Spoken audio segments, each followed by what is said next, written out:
এই সিচুয়েশানটা আমার একটু ইম্পর্টেন্ট মনে হয় যে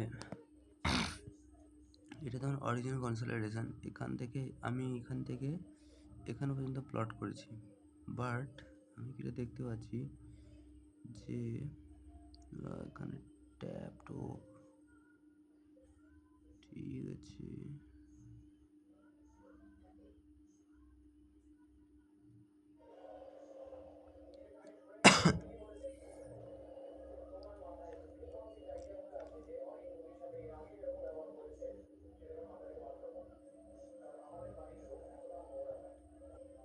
এখানে আমি এখান থেকে এখানে সুইং মার্ক করেছি, বাট এখানে যদি আমি টাইমটা দেখি এটা হলো 3:30। সো এখানে 3:30, সো 3:30 টু 3:30 হওয়ার পর এখানে আপ গেছে, মানে একটা সুইং বানিয়েছে, দেন ডাউন। কিন্তু এখানে কি করেছে 3:30-এ খুলেছে ডাইরেক্ট ডাউন।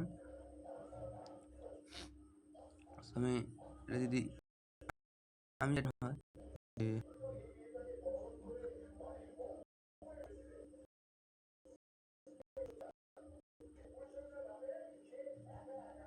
কনফিউশন হয়, তাহলে আমি এই পেয়ারে চেক করতে পারি।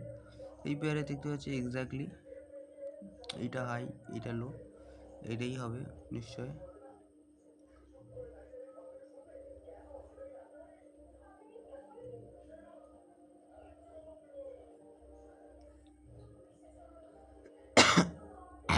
তারপর দেখতে পাচ্ছ যে এখানে এই যে এমএমএক্সএমের লোটা, এই এমএমএক্সএমের লো, এই লোটা এখানে সেফট করেছে, দেন এমএমএক্সএম স্টার্ট হয়েছে।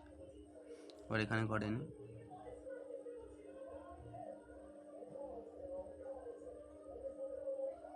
এমএমএক্সএম স্টার্ট করে দিয়েছে। ওকে, গুড ডে।